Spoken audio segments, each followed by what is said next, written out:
کہتے ہیں کسی جگہ ایک شخص رہتا تھا، اس کے 3 بیٹے تھے اور اس نے اپنے تینوں بیٹوں کے نام عبداللہ رکھے ہوئے تھے۔ دن گزرتے رہے، یہاں تک کہ اس کو مرض الموت نے آ گھیر لیا۔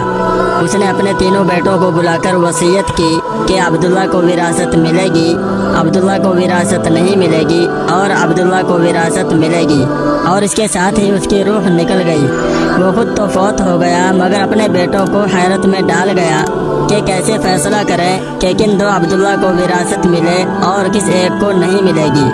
تینوں نے فیصلہ کیا کہ شہر جا کر قاضی سے اپنا مسئلہ بیان کریں اور اس سے کوئی حل مانگے۔ تینوں اپنے زادے راہ کے ساتھ سفر پر روانہ ہوئے۔ راستے میں انہوں نے ایک ایسے شخص کو دیکھا جو اپنی کسی گمشدہ چیز کو تلاش کرتا پھرتا تھا۔ ان بھائیوں کے پوچھنے پر اس نے بتایا کہ اس کی اونٹنی گم ہو گئی ہے جسے وہ تلاش کرتا پھر رہا ہے۔ کسی ایک عبداللہ نے پوچھا، کیا تیری اونٹنی ایک آنکھ سے کانی تھی؟ اس آدمی نے کہا، ہاں ایسا ہی ہے۔ دوسرے عبداللہ نے پوچھا، کیا تیری اونٹنی ایک ٹانگ سے لنگڑی تھی؟ اس آدمی نے جلدی سے کہا، بالکل صحیح، میری اونٹنی واقعی ایک ٹانگ سے لنگڑی تھی۔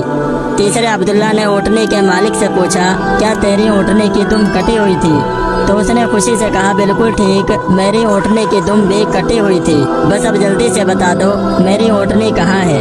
تینوں عبداللہ نے مل کر جواب دیا، بخدا ہمیں آپ کی اونٹنی کے بارے میں کوئی علم نہیں، ہم نے اسے ہرگز نہیں دیکھا۔ اونٹنی کا مالک ان کی یہ بات سن کر غصے سے پاگل ہو گیا۔ اس نے فیصلہ کیا کہ ان تینوں کو قاضی کے پاس لے جائے گا۔ اسے پورا یقین تھا کہ اس کی اونٹنی کو یہ تینوں ذبح کر کے کھا چکے ہیں اور اپنے جرم کو چھپانے کے لیے جھوٹ بول رہے ہیں۔ اونٹنی والے نے جب ان تینوں کو اپنا ارادہ بتایا تو انہوں نے کہا، ہمیں کوئی اعتراض نہیں کیونکہ ہم خود بھی قاضی کے پاس ہی جا رہے ہیں۔ جب یہ چاروں قاضی کے پاس پہنچے تو اونٹنی والے نے قاضی سے اپنا قصہ بیان کیا۔ قاضی نے ان تینوں سے کہا، جس طرح تم لوگوں نے اونٹنی کی نشانیاں بتائی ہیں اس کا ایک ہی نتیجہ نکلتا ہے کہ اونٹنی تم تینوں کے پاس ہے۔ بہتر ہے کہ تم تینوں اپنے جرم کا اعتراف کر لو۔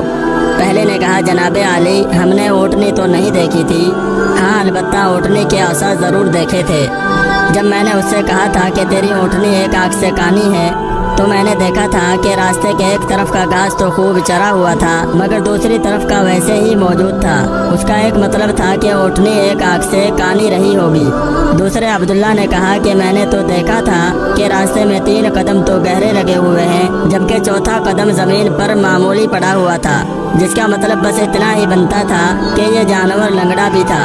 تیسرے عبداللہ نے کہا کہ اونٹ جب راہ چلتے ہوئے اپنا گوبر گراتے ہیں تو تم سے ادھر ادھر بکھیرتے ہیں، جبکہ ہم جس راہ سے آئے تھے وہاں پر گوبر ایک ہی لائن میں سیدھا گرا ہوا تھا، جس کا ایک ہی مطلب ہو سکتا تھا کہ اونٹنی کی دم کٹی ہوئی تھی جو اپنا گوبر دائیں بائیں نہیں پھیلا پائی۔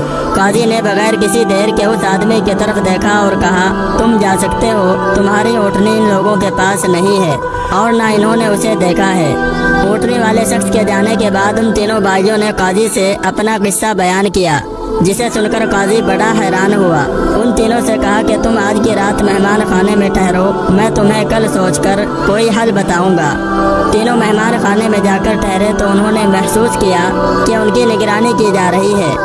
کچھ دیر کے بعد ان تینوں کے لیے کھانا لایا گیا جو گوشت کے پکے ہوئے سالن اور روٹیوں پر مشتمل تھا۔ پہلے نے کھانے کو دیکھتے ہی کہا، یہ سالن کتے کے گوشت کا ہے۔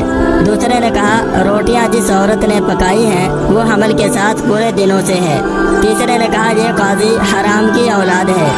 بات قاضی تک پہنچ گئی۔ اس نے تینوں کو دوسرے دن اپنی عدالت میں طلب کر لیا اور تینوں سے مخاطب ہو کر کہا کہ تم میں سے کس نے کہا تھا یہ کتے کا گوشت پکا ہوا ہے؟ پہلا بولا، میں نے کہا تھا۔ قاضی نے باورچی کو بلوا کر پوچھا تو اس نے اعتراف کیا کہ پکانے کے لیے کچھ نہ تھا، تو اس کو شرارت سوجی اور اس نے کتا مار کر اس کا گوشت پکایا اور ان کو کھانے کے لیے بھجوا دیا۔ قاضی نے پہلے سے پوچھا، تمہیں کس طرح پتہ چلا یہ گوشت کتے کا ہے؟